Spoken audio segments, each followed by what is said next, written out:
we exist in this really weird space at the moment where it kind of takes a creator of color to be racially discriminated against and speak out about that before it's actually brought to social media or before it's platformed or before we see this really broad conversation around it. And that kind of has to change. Like, it's 2024. There has been so much research, particularly in the last 5 years, that's really quantified and outlined this issue that I really hope to bring light to today. But we've still got like macroaggressions from the Youthforia launch earlier this year. For those that don't know, Youthforia, a small indie brand, launched a foundation that included only black pigment. We've also got microaggressions like shade names of foundations or shade names of any products that are targeted at brown and black girls. And it just blows my mind that it's 2024 and this is the industry that we're looking at and we're in many ways accepting. So today we're going to kind of unpack that. Quickly before I get stuck into it, I did want to mention that I've made quite a few videos over on TikTok about this. And while the majority of people are happy about that, there's usually a few people that are quite outraged that by me, a white woman, I feel like I can talk about this. And I just want to speak to that before I start, because I understand that this is not my lived reality. This discrimination is not my life, and my voice will never be as important as a woman of colours when it comes to the black beauty problem. But I firmly believe that fixing this issue should not rely on their labour. They are the victims of a system that has been built off of white supremacy, and by enforcing that they're the only people to speak about it, it kind of perpetuates that same problem. But anyway, let's define what we mean by black beauty. Lolly King wrote this brilliant article for Harper's Bazaar back in October 2021, where she brilliantly articulated how reductive the term black beauty is. King wrote, "Most of the black-owned beauty founders I spoke to launched their brands from a need to make space. Founder of Uma Beauty, Sharon Tudor, questioned, how do I create a space that is safe for everyone? How do I change this monolithic view of beauty and make beauty varied?" King went on, "She's right. The idea of monolithic beauty ideal is far from realistic. In fact, even the term black beauty is reductive, whereas it actually encompasses a broad spectrum of skin tones, hairstyles, and textures." I thought this just really brilliantly put how black beauty is kind of placed under these shackles of how we allow for it to be defined. And it's not even defined. It's just this catch-all term for anything that doesn't conform to this Eurocentric beauty ideal. And we don't allow for the same space as skin types or undertones or hair textures when it comes to black women. It's just black beauty. Here in Australia, or specifically for me today, Ghana country, the colonisation of beauty has built an incredibly exclusive industry where, again, you must conform to the white beauty ideal, or as First Nations beauty creator Rosie Kalina told Vogue, that as a minority creative, and even to a greater extent as a First Nations creative, Rosie has not found social media without its pitfalls. Like many others, she labels under the dual weight of being asked to once to be more and once to be less of who she is, of others asking for representation of Aboriginality that they can understand, instead of giving creators the space to be their own selves. At once, Rosie was asked to express her culture, but punished for it unless it neatly fit into a box accepted by mainstream white culture. People would comment under her posts policing her expression of Aboriginality, saying this isn't real Aboriginal art or this isn't traditional, as if they get to determine what that means, she says. The audacity. I almost began to internalize the colonial gaze and expectation that I have to perform my culture or to be accepted. And it's the same idea really, where we're now in 2024 that we understand that people are ethnically diverse and people have different backgrounds, but we only allow them to express it in a way in which, as Rosie puts it, the colonial gaze allows, rather than that idea of monolithic beauty, of true acceptance. Instead, we're at a place where diversity is allowed, but only in very specific contexts. And often when we think about the black beauty problem, we think of the African beauty problem, which is very much alive and well, but we really need to recognize that this is an intersectional issue. The extent of this issue is so profound. It extends to Latin American, East Asian, Middle Eastern, Polynesian, Southeast Asian, and First Nations Australian, among many, many more. Majority of the topics and research and references I do refer to in this episode are centered around the African American experience, But I do need to footnote that it doesn't end there. Unfortunately, there's excruciating little research done here in Australia around the beauty industry in general, but definitely nothing around racial diversity of the country's biggest retailers, which is actually something that I, Barefaced, am working on producing a case study. By web scraping all the products available, I'll be analysing the shade range availability along with other areas like category growth to kind of give Aussie beauty businesses a better understanding of our localised economy. You'll hear in today's episode the way that the beauty industry has been so Americanized. So if that piece of research is something you'd be interested in getting your hands on, be sure to sign up to the newsletter in the show notes to stay in the know. But let's take a look at the studies and numbers that we do have to really quantify and put into perspective the size of this issue. McKinsey & Co. conducted 2 surveys and a focus group about the consumer experience in the beauty sector. They analysed retail store placement among Black and non-Black populations and examined the placement of Black beauty products within stores. They also conducted dozens of interviews with insiders at beauty companies to hear about their experiences. Further, they collaborated with several prominent Black beauty industry executives to get their input as they developed their research. So let's look at 5 of the things they found about a Black beauty consumer shopping experience in the US. Again, just the US. Let alone the fact that these findings came from McKinsey & Co., which is a company that has been criticized for its conservatism for years.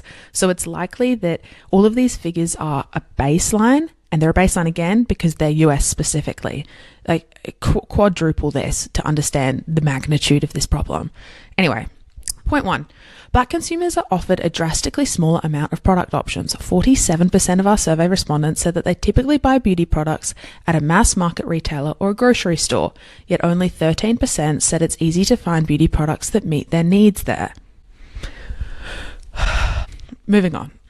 2. Black consumers are 3 times more likely to be dissatisfied than non-Black consumers with their options for hair care, skincare, and makeup. Like me as a white woman, every now and then I'll buy a product that doesn't work for my sensitive skin, or I don't like the color. But if that happened 3 times as often as it does, suddenly I'm not even going to bother wasting my money. Beauty isn't cheap at all, let alone luxury and all of these ways that we use beauty as a form of escapism or self-expression or all of its really powerful attributes. If I just want something as simple as a moisturizer, the least I want it to be is usable. 3. Black consumers show an affinity and preference for Black beauty brands and are 2.2 times as likely to conclude that products from those brands will work for them. Understandable, right? I have acne-prone skin. I buy skincare from a qualified dermatologist that understands my skin. As a Black woman, I would understand that you would want the same. You would want someone that understands your hair type to be formulating your shampoo or conditioner. However, only 4 to 7% of beauty brands carried by specialty beauty stores, drugstores, grocery stores, and department stores are Black brands.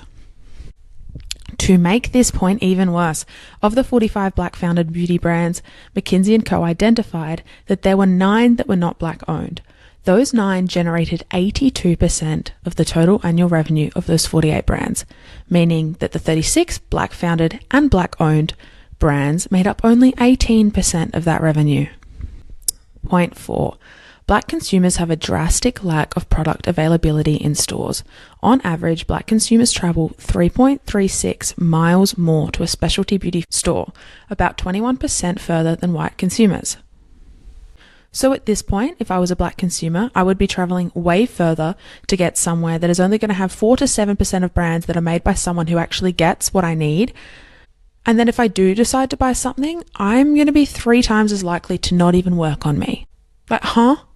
Point 5. Black consumers often have a sour in-store shopping experience because sales associates lack knowledge about Black beauty products. 73% of respondents said products for Black customers are often out of stock, alongside a lack of sales associate knowledge and poorly placed product. What I really hope this is doing is layering and stacking these issues. Often what we do, and I'm very, very much guilty of this on platforms like TikTok that are more digestible, or even in YouTube in some forms, where you want to showcase and highlight something that's really problematic. But by doing that, you're kind of reducing all of the nuances and again, the stacking of the problems. Like it's not just that a sales associate doesn't know your skin type, which is just also really insane if you think about it. Like when you go to a Mecca, like that's a huge part of the experience, particularly for people If you think about like older generations that don't have that education element that's coming from social media, they're going into a shop only with their own ability to articulate what they want and need. It doesn't actually translate to a product. Sales assistants are a huge part of the beauty industry, and I know people working in beauty counters, that's a real sales driver. Like, put it this way, you would never have a beauty retailer in 2024 that would be like, oh, let's just half our costs and wages by getting rid of store associates, because they're huge sales drivers, right? But that's essentially what Black women are experiencing. It's like they're walking into a store and there's no one there because they don't know what they're talking about when it comes to their concerns and their needs. What I also hope that these points outline is how when we talk about the exclusion of Black women from beauty, we often only look at it through that marketing and advertising lens. Like, pushing brands to be exclusive of all skin colors is productive, yes, but it ignores the very legitimate differences and nuances in what Black women need from their beauty products. Focus on pigmentation or completely different hair patterns. This goes so much further than just casting the right models. These women need to be thought about at every stage of the product journey. Like, it goes further back than just when you've got the product and it's coming to the marketing of the product. These women need to be thought about at the very beginning of the product development journey. This is so comparable to greenwashing that we've seen a lot of brands do in recent years, whereby they know that consumers are sustainably conscious, at least, and there's been a lot of studies that have supported that, then that's a part of their purchasing decision. So we had a lot of brands that were manipulating statistics to make it look like they were doing much better than they were. We really started to crack down on that because we saw how problematic it was. But this is the same thing. It's so performative and so problematic because it's not solving the issue. It's such a band-aid fix. And then we have these brands that get praised for having a diverse range of models. But when it comes to something like beauty, which is really defined by the efficacy of a product, whether or not you have women of color in your market, it doesn't fix the problem of that product not actually working for them. Because at this point, we all understand all of the witchcraft and wizardry that goes into a campaign. You can make anything look good on anyone in the right lighting. But if the people that you've advertised the product for buy it themselves and go home and it doesn't work, hello, scam.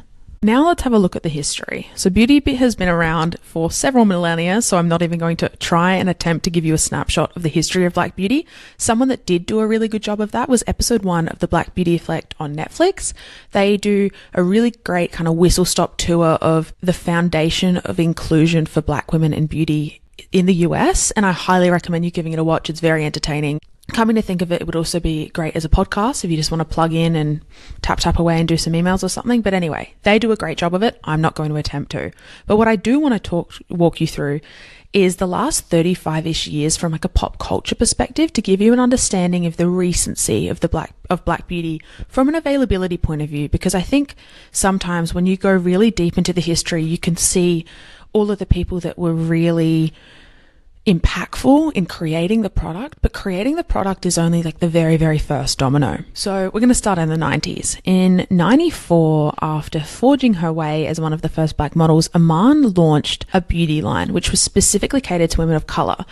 And there was only 4 foundations. It wasn't like how we know Fenty Beauty to be today, where it's like 40 shades and it was for everybody and da-da-da-da-da.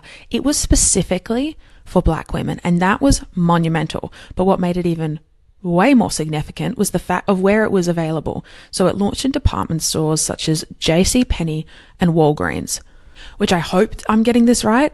To my understanding, is like Target here in Australia. Although America has Target too. So maybe it's like a Kmart, is what I understand. Before Iman Cosmetics, Black women often had to shop at beauty supply stores, which were not always conveniently located and often had a limited selection of products. Again, to the availability point, I know I said it, but a product being created for you is only good if you're able to get your hands on it. The landscape for advertising and actually coming to know of that product and then being able to purchase that product was unbelievably difficult, and Iman Cosmetics really, really changed that up. I then also kind of want to highlight Tyra Banks' breakthrough. Of course, there were much bigger celebrities at the time like Mary J. Blige, Lauryn Hill, and Missy Elliott through hip hop and R&B. But what Tyra was really significant was tabloid culture, and so it wasn't as closely linked to high fashion as Iman. Tyra became really mainstream, and a lot of the momentum of the Black beauty movement has come from the democratization of influence. It was that pop culture element and later became the internet culture element that really started to give the Black beauty movement pace. We then had MAC Cosmetics, and MAC did inclusivity well before it was trendy. From its inception in 1984, MAC was one of the first major beauty brands to cater to a wide range of skin tones, including shades for women of colour. MAC was ahead of its time in recognizing the influence of Black culture on beauty and fashion. In the 1990s, the brand collaborated with Black celebrities like Mary J. Blige and Lil' Kim for their Viva Glam campaign. And it's crazy that we had a brand like MAC that was doing inclusivity right so long ago. Coming back to that point about from marketing all the way back to product development, they had that whole spectrum of inclusion and they did it properly. So it's kind of frustrating to see that if they could get it right in the 80s, or really the 90s, in 2024, we still don't have brands that can do it. I understand that they are big, and we had a lot of the influence of makeup pre the 2000s being controlled by those big beauty conglomerates, because the barrier to entry and to launch a brand and to create product and the cost of production was so high that we really relied on those brands for those moments. But again, MAC had its competitors, but their competitors weren't doing that. So maybe that's a testament to why they're still around today. This is also just a snapshot of the US market. If you look at Australia, it paints an even uglier picture of progress. So in 1993, Elaine George became the first Indigenous model to appear on the cover of Vogue magazine. It was an incredibly important moment in Australia's history and was hoped to be the start of more diversity within the modelling industry. Even though the image was celebrated and sales of Vogue rose that month, another Indigenous model didn't appear on Vogue until 2010. I feel like I'm repeating myself already, but this point will come up a lot in today's episode, where representation is only half the battle, and representation is not inclusion. And having an Indigenous model on the cover of Vogue and then it kind of going nowhere and the industry not following suit just shows how reductive we've been in model representation, kind of ticking this inclusivity box. And another thing I want to point out is that when all of these people and events were hugely significant, but when history is retold like this, with all the biggest moments recounted so succinctly, it paints this false picture of the pace of progress. Often it's used as a sort of weaponized incompetence, where people are like, look at XYZ, we've come so far. Like, shut up, we haven't.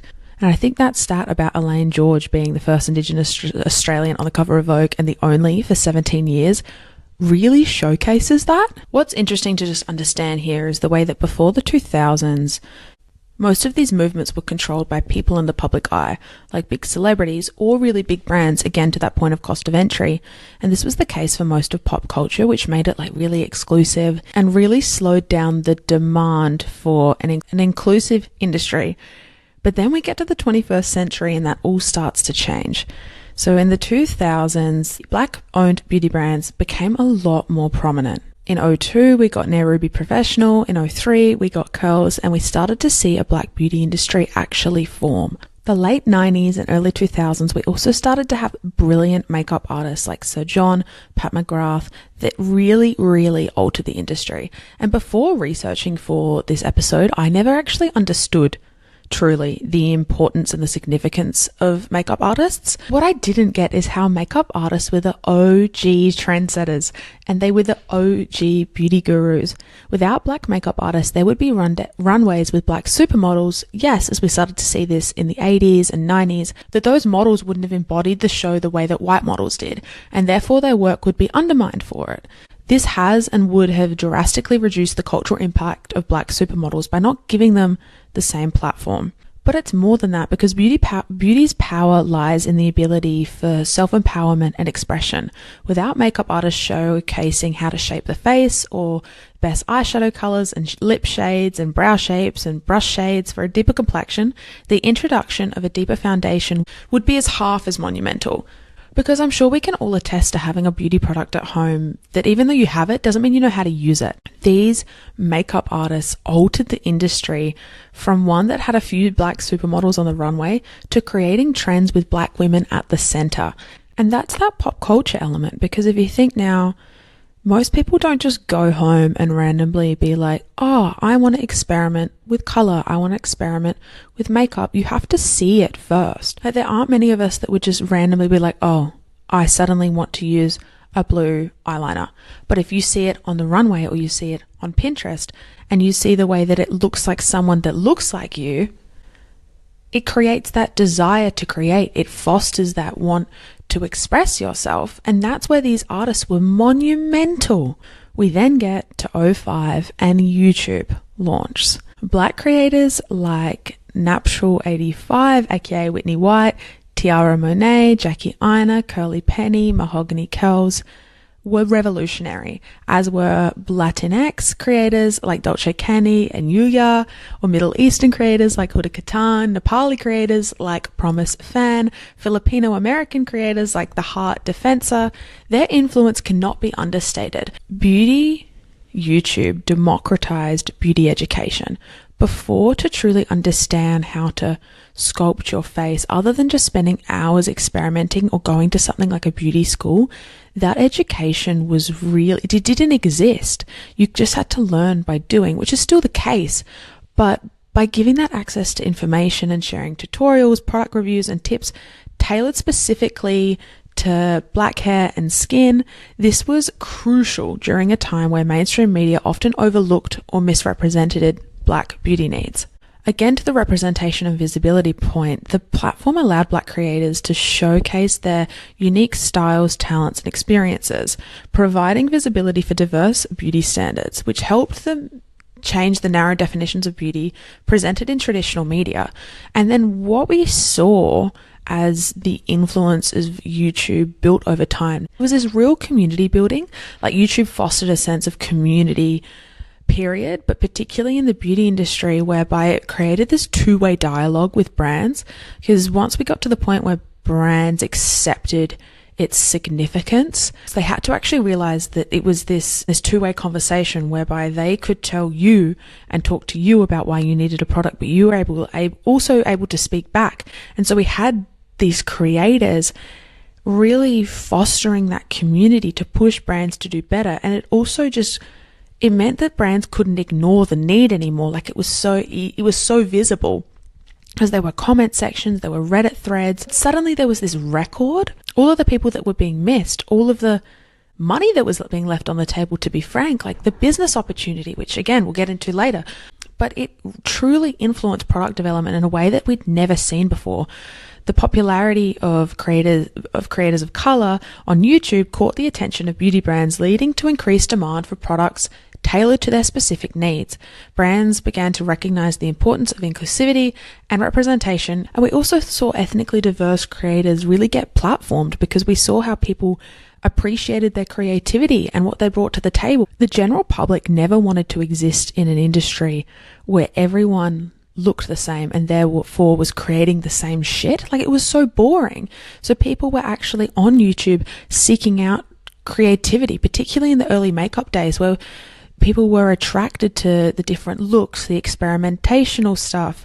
And you wouldn't subscribe to just hundreds of people that were doing the same thing. You sought out difference. And through that, we found that people that were ethnically diverse could bring something different to the table and really foster this creativity even, which is something that we've seen lack in so many industries, wherefore they're built off this exclusivity. Like the Australian fashion industry, for example, we have such a problem at the moment where all of the executive teams of the big kind of mid-luxury to luxury brands, they all look the same. They all have the same backgrounds and then therefore senses of humor and style, and there's no creative difference. So we now have an Australian fashion industry where all the brands look the same, and it's so goddamn boring. And that's why when YouTube launched, we had ethnically diverse people being platformed for almost the first time in history, because the general public celebrated that difference.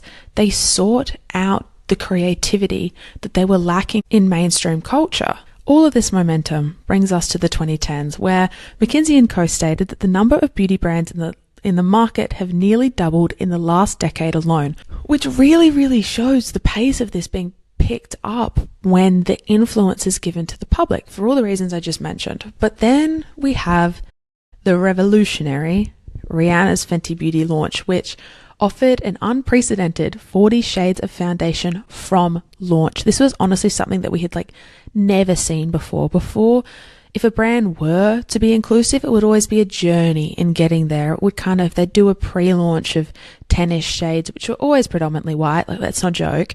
And then they would build their way up, which was just so reductive. And I mean, again, Euphoria did it this year, so it's really not gotten that much better. Or the Beauty Blender launch back in, maybe 2016. But it was this same thing of hey, we will include you, but you'll be secondary. We will include you, but when it suits us. It was not true inclusivity.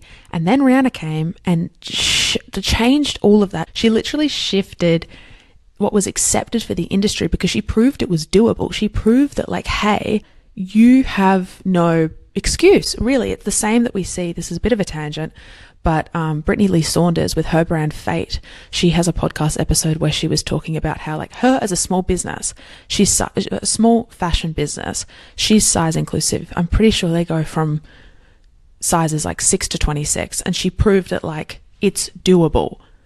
And this was this was a different version of that. Huda Beauty did this also. I remember her posting a YouTube video about the fact that they were going to launch with, I believe it was 30 to 40 shades, and they were planning on this really big launch with their faux filter foundation launch, and Rihanna did it a month beforehand. But again, we just were proving that it was possible. So then all of these brands that had been feeding us all this bullshit for years about how they were harder to formulate or they didn't have the capital or la da da da da. Liars. We knew you were lying. Now we can prove it. And then what was happening in the 2010s at this point too is that as social media became more and more commonplace and we had more and more people of color that were being platformed, the general public became increasingly aware of the state of the beauty landscape for women of color. You were suddenly able to understand an experience that was outside your own because you were sitting around listening to them all day. At this point on social media, we had trends like Black Girl Magic and Menelin Magic, which were social media movements that celebrated Black beauty elegance. We also need to recognize the influence of Nima Tang in this period. A beauty YouTuber, Nima, began a series called The Darkest Shade, where she would review the darkest shade of new foundation launches, which most often inadvertently forced Nima to be calling out brands, which meant that it quite often went pretty viral. But Nima explained earlier this year, in 2024, how draining this style of content is. And it again just speaks to the way that diversity in beauty and the platforming of these issues is currently, where it shouldn't work on this current structure of someone being racially discriminated against before the brand responds. The fact that that type of content was necessary back then and is still necessary now, through creators like Gloria on TikTok, it's absurd. We then get to the 2020s, where again, with all of these movements through the 2010s, you would have thought that the beauty landscape might look all right. But no, certainly not. So Black beauty brands have had to dilute themselves for shelf space.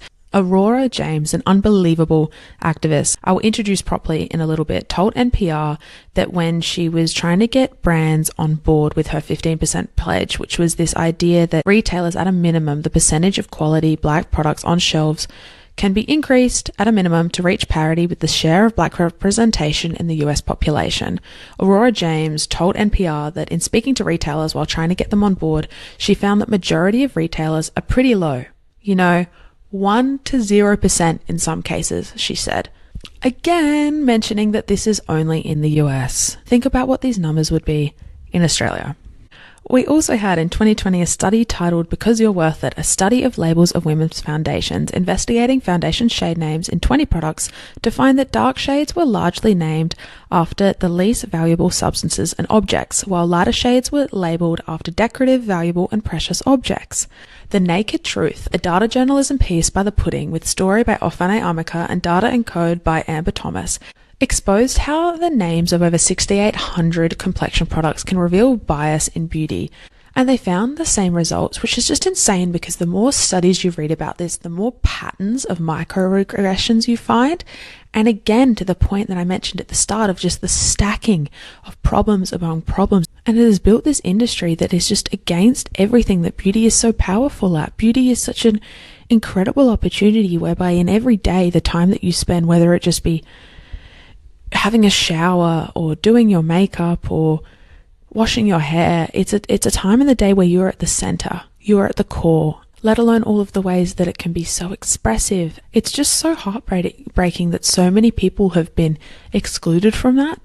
An experience that has been so foundational in my life. Like, I can speak to the fact that growing up bigger bodied, I found beauty just accepted me with open arms in a way that fashion didn't, because fashion would just make me feel so othered every time I would go and try on a new piece of clothing. But beauty never did that. Beauty was just always fun and expressive and joyful. And the fact that so many other people never had that is soul crushing. And the fact that the industry is perpetuating the same issues in 2024. Like, I know I sound like I'm beating a dead horse, but in June last year, Harvard Business Review published an article titled How Inclusive Brands Fuel Growth. And they looked at the growth of Barbie's Mattel after Barbie was made into a diverse range of characters rather than a single white blonde Barbie. The company conducted in-depth research to understand how customers felt about the famous doll and to determine whether more inclusive Barbies presented a strong market opportunity. The findings led to an expansion in the diversity of the dolls and in Mattel's overarching customer strategy. In 2016, the company expanded the Sew In Style line of black dolls to include more skin tones, eye colors, and hair types, and also introduced Barbies with a range of body types. Today, Barbie comes in 35 skin tones, 97 hair types, and 9 body types. Mattel's Hispanic red-haired Barbie became a bestseller.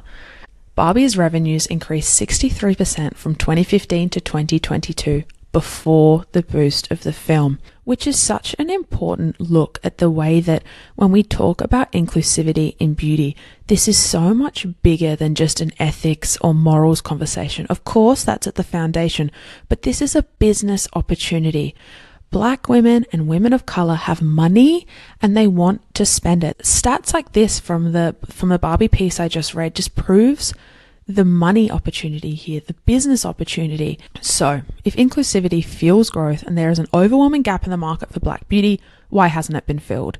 The answer is that there is an endless list of barriers to entry to building a black beauty brand, but firstly, let's have a look at funding. Yes, in 2024, many brands are able to bootstrap, which basically means that you invest your own money into starting it, and that any money that the business makes, you invest it back in until you get to the point where the brand is profitable. And in the US, just 3% of black women run businesses that are over 5 years old. Why, might you ask? Well, there's not a lot to gain. Black female founders earn an average revenue of just $24,000 compared to $142,000 among all women-owned businesses. So, why the inequities? Because of the drastic lack of access to capital, with 61% of black women self-funding their startup. JP Morgan published this piece, Black women are the fastest growing group of entrepreneurs, but the job isn't easy, where they stated that the trend to self-fund is likely because black women find it difficult to get funding elsewhere. Black business owners who apply for funding have a rejection rate that is 3 times higher than that of white business owners. Meanwhile, only 2% of venture capital funding goes to US female-founded teams. So only 2% goes to women, period. And then black women are 3 times more likely to be rejected of just that 2%. Like, the numbers are ludicrous. To try and shed light on, again, the intersectionality of this issue, let's look at Latinx founders in the US. A Stanford study in 2019 stated that Latinx owned companies contribute about $500 billion to the economy in annual sales and continue to grow considerably faster than the US average, about 34% over the past 10 years compared to 1% of all US business owners. A Stanford Latino Entrepreneurship Initiative study have collected data since 2015 and found that while there are about 5 million Hispanic and Latinx owned businesses in the US, most start small and stay small, with just 3% generating at least $1 million in annual gross revenue. So you've built an industry that is excluding these people, therefore presenting an opportunity for people to create products for these people, and then excludes them from being able to get money to feed that opportunity. It's just ludicrous. It's not much better in the UK either. In 2022, British Business Bank analysis showed that while all female founders receive 9% of deals, this only equates to about 2% of investment dollars. The women-led High Growth Enterprise Task Force report published by the UK government outlined that between 2009 and 2019, only 10 black female founders in the UK received VC funding. This equates to only 0.02% of total VC funding going to black female entrepreneurs, which is the same as 0.2 pence for every pound spent. What is additional salt on the wound is that it's been consistently outlined that black consumers are more likely than others to shop at beauty supply wholesale stores, which typically don't have point of sales data. McKinsey & Co. outlined how the loss of that information not only impacts a blind spot in the market and consumer data, but can be another barrier to secure funding. We have a similar problem here in Australia with Indigenous businesses generating about $16 billion a year and employing more than 116 people, almost as many as the massive Coles retail group.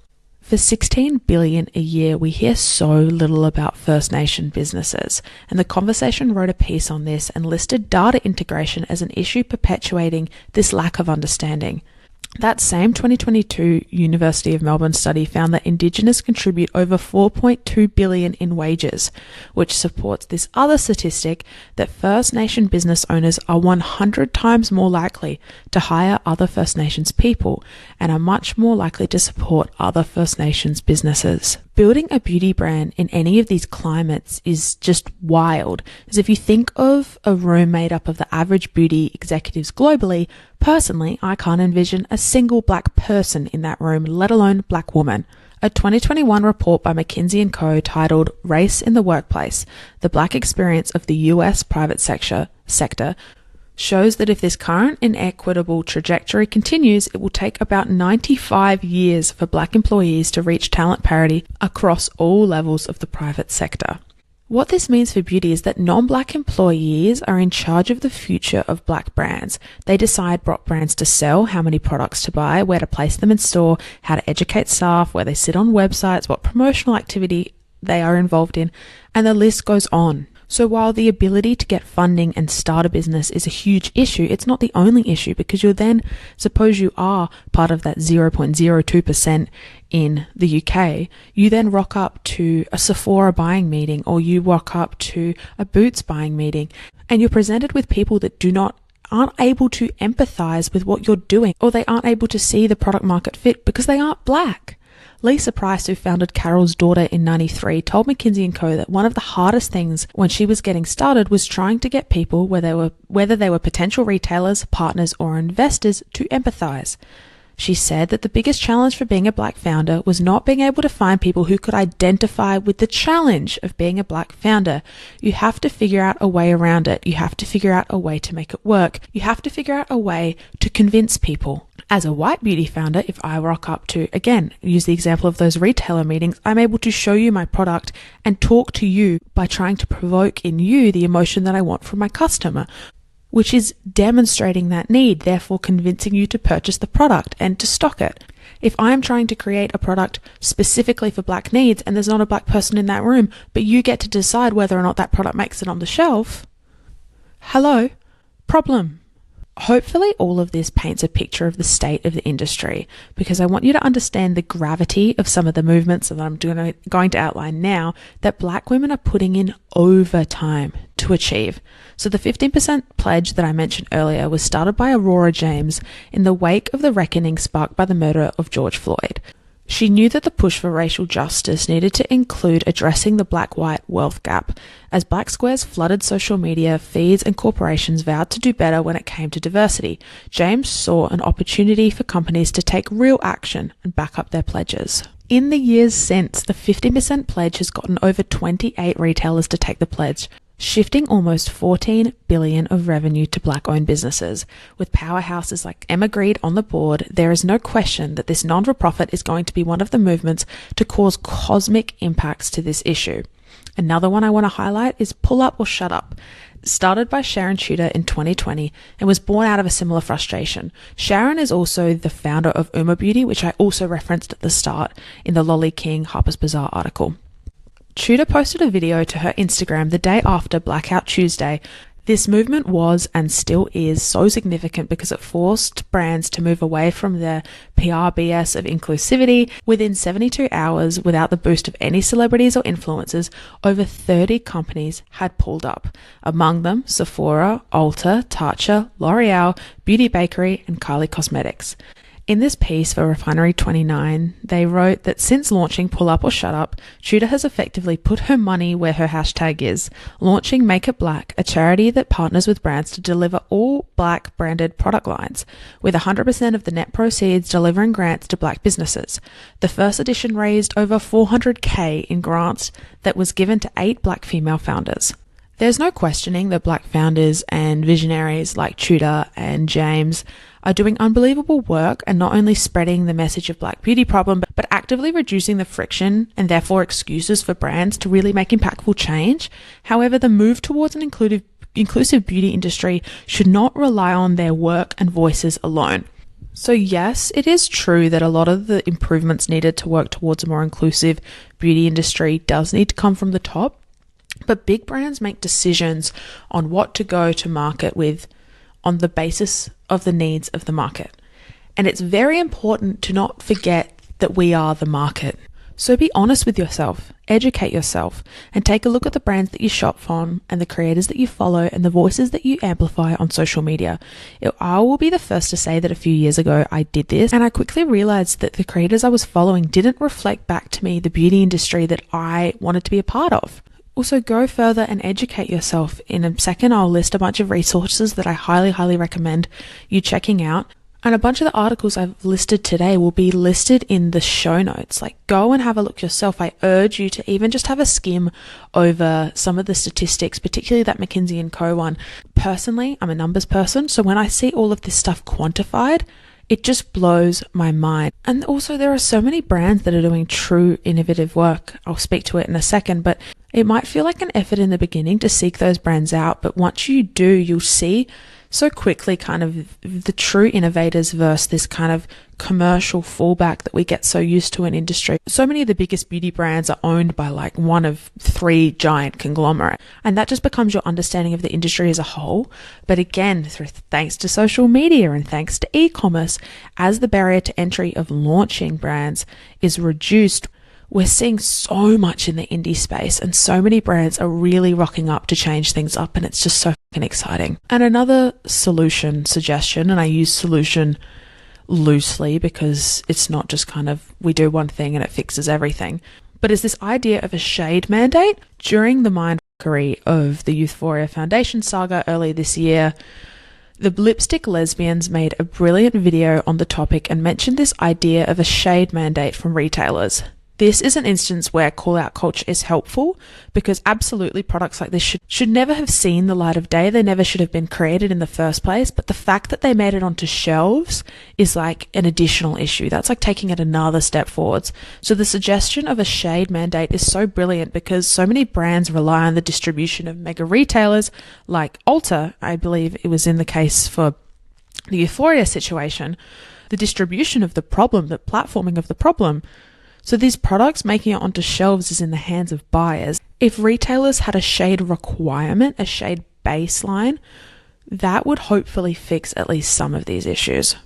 I also want to point out just a couple of the brands that are doing some really cool stuff and I just think should be on your radar. So Soft Rose, a part of the Sephora Accelerate program for 2024, is setting out to fill a gap in the textured hair market for styling products. Founder Kwani Burnett told Beauty Independent that when a black woman walks into Sephora, she's going to buy all of the black-owned skincare and body brands. And then when she gets to the hair aisle, she'll probably go to the beauty supplier store because she knows that those products are going to work for her hair. I've loved following the Soft Rose account over on TikTok, and I'm so excited to see what they launch within the next year and onwards. Deeper is another brand that needs to be on your radar. I was lucky enough to connect with these founders over a call last year, and this is a beauty launch you will not want to miss. So founded on a shared need for a tanner to even out their deeper complexions, Deeper is a body coverage brand that's good for skin and all its quirk. Their feature with Beauty Independent is terrific, and again, I will leave that in the show notes. Kara is a personal favorite of mine as a data science student. Kara is on a mission to simplify textured hair care. Kara's award-winning textured hair engine has indexed the world's textured hair data into insights driving innovation in the textured hair industry, alongside their textured gap report that challenges the status quo and influencing how brands are developing their textured hair products going forwards. It is so fucking cool what they're doing. If you've enjoyed this discussion and want to continue reading, here are some recommendations I have. So at the core of much of this conversation was the Black representation in the beauty industry by McKinsey & Co. Have a look at the research yourself. It will terrify you. As I also mentioned earlier on, the Black beauty effect on Netflix. I have no idea how this seemed to slip through so many people's radars. My favorite content is when I'm being entertained yet educated, and this does that brilliantly. The first piece I mentioned, The Evolution of Black Beauty by Lolly King for Harper's Bazaar, is beautifully written. And one of my favorite pieces of all time that honestly altered the trajectory of my life and specifically my career is The Naked Truth by The Pudding. I will link all of that below. And thank you so much for being here. This episode was over 16,000 words in my little outline, but I am certain there was stuff that I have missed. So if you have any thoughts, questions, or just want to chat about anything that I've discussed, please send me a DM on Insta or on TikTok at Barefaced Media.